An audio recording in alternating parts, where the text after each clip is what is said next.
What's going on, everyone? Welcome back to the channel. Let's jump straight into today's MMA news because there's a lot to cover. We'll start with Dominick Cruz, who recently reflected on being inducted into the UFC Hall of Fame over the weekend.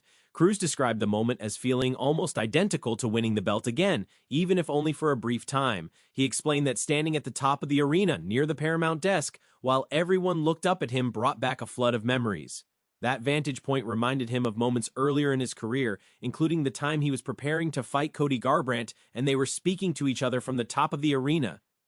Cruz said the experience made him think about all the special moments he's been fortunate enough to have inside the sport. He emphasized how meaningful recognition like this can be for fighters, especially because it gives them a rare chance to feel appreciated and respected for the sacrifices they've made. According to Cruz, moments like these remind fighters why all the hard work, dedication, and struggle were worth it. He said it was a cool feeling to be acknowledged in that way and to reflect on everything it takes to reach the top level of MMA. Before we move on, make sure to leave a like on the video and subscribe to the channel if you want to keep up with all the latest MMA news. Next up, Justin Gaethje found himself in a quick exchange online after correcting Belal Muhammad following Gaethje's fight with Paddy Pimblett. During the bout, Belal posted on X, pointing out that Justin was dipping his head frequently and suggesting that a knee or uppercut could catch him. Gaethje responded shortly after, explaining that the movement was intentional and simply bait. Belal replied back saying he was glad it worked and congratulated Justin on the performance.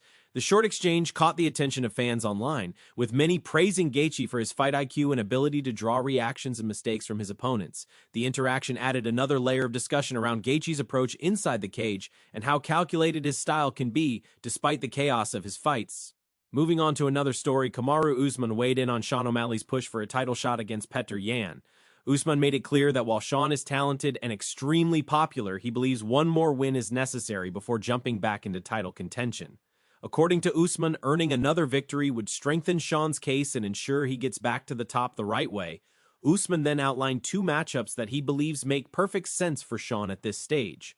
The first name he brought up was Umar Nurmagomedov, who Usman said looked extremely sharp and impressive in his most recent performance. He pointed out that Umar has been rising quickly and represents a serious test at the highest level of the division. The second option Usman mentioned was Corey Sandhagen, whom he described as a dangerous, well-rounded fighter who is constantly hovering near the top of the rankings. Usman explained that both Umar and Corey are right there waiting for a major fight, and either matchup would be ideal for Sean right now. He emphasized that if Sean truly wants another title opportunity, these are exactly the types of opponents he needs to face. According to Usman, beating either Umar Nurmagomedov or Corey Sandhagen would put Sean right back into the title picture and prove that he deserves another shot based on competition and performance.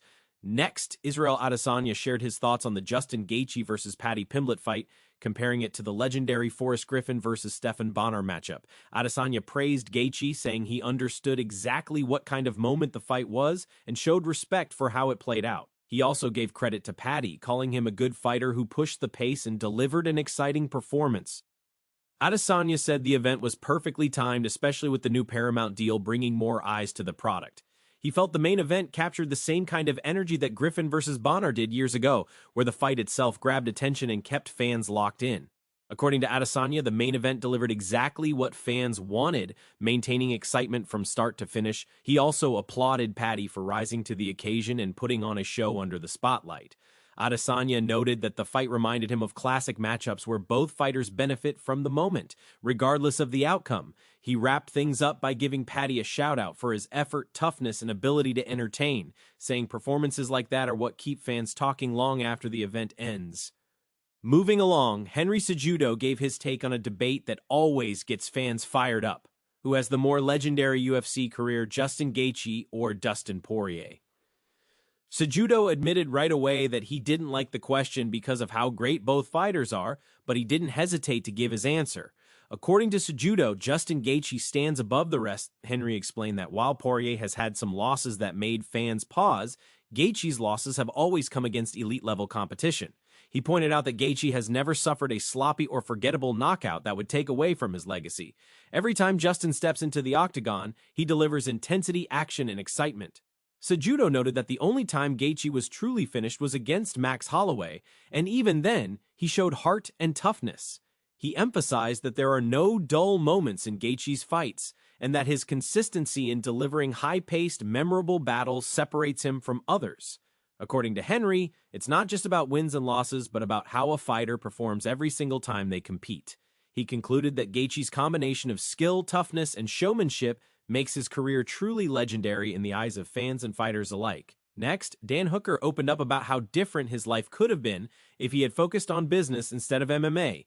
He said that if he had gone that route, he would likely be far richer and have far less brain damage. When asked about his biggest goal outside of winning a title, Dan explained that once his fighting career is over, he wants to actually make some money. Hooker admitted he's made some money in MMA, but not nearly as much as he believes he could have earned if he had dedicated that same time and effort into business or investments. He referred to MMA as a brutal sport and said focusing on investments could have left him both wealthier and physically healthier. His comments highlighted the sacrifices fighters make and offered fans an honest look at the realities of life inside the cage. Now on to one of the more surprising stories from UFC 324. For the first time in recent memory, a referee was injured during an event. A video circulated online showing veteran referee Mark Smith being helped out of the arena, sparking immediate concern among fans. Many initially feared it was a medical emergency. During the post-fight press conference, Dana White clarified the situation, revealing that Mark Smith had torn his ACL while refereeing the Atiba Gauthier versus Andre Pouliot bout. Dana explained that Smith injured his knee mid-fight and eventually had to be carried out of the arena. He added that injuries like this are extremely rare, noting that the only other non-fighter he could recall suffering an ACL injury at a UFC event was Bruce Buffer. The incident became a major talking point online. Aljamain Sterling reacted on social media, using the situation to once again criticize the canvas. He pointed out that Smith was wearing sneakers and still slipped, raising concerns about traction and safety. Aljamain emphasized that if referees can lose footing, it highlights the risks fighters face during fast-paced exchanges and high-level movement. The injury renewed discussions about safety inside the octagon and the conditions fighters compete under. Next up, ahead of UFC 324, Paramount released a video showing Gene Silva becoming emotional after seeing the UFC title up close. The clip quickly gained traction online, with fans reacting to the raw passion it displayed. Shortly after, Khamzat Chimaev commented on the video, saying there was no need to cry and that working hard would be better, followed by a laughing emoji. The comment sparked mixed reactions, with some fans seeing it as motivation while others viewed it as classic blunt honesty. Moving on, Kamaru Usman believes the UFC may have found its White House headliner following UFC 324. Speaking on the Pound for Pound podcast alongside Henry Cejudo, Usman explained that based on recent performances, one matchup stands out above all others. He believes Justin Gaethje versus Ilia Topuria makes perfect sense.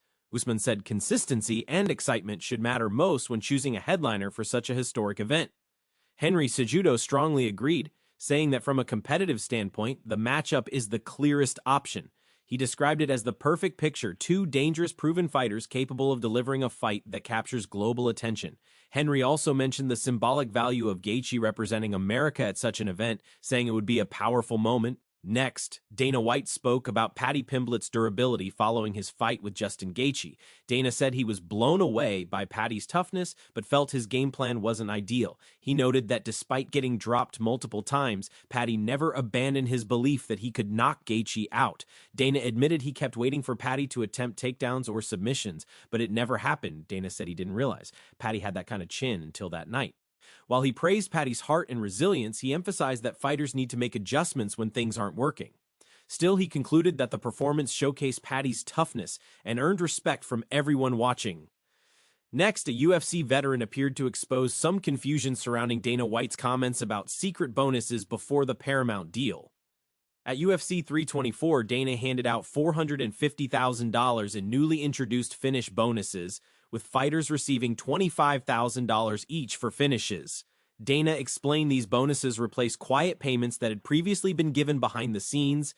However, confusion arose when veteran Matt Frivola revealed he received a $3,000 bonus in October 2025, which didn't match Dana's stated range. This sparked questions among fans about consistency in the old system, even as many praised the new transparent bonus structure. Finally, with Dana White shutting down Conor McGregor versus Michael Chandler, Ariel Helwani suggested the UFC could explore another direction.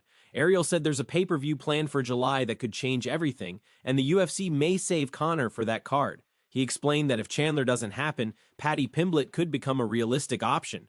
Ariel added that this could lead to Justin Gaethje facing Ilia Topuria, while Arman Tsarukyan might be matched elsewhere. That's it for today's MMA Pulse News. Thanks for watching, and don't forget to like and subscribe for your daily dose of MMA.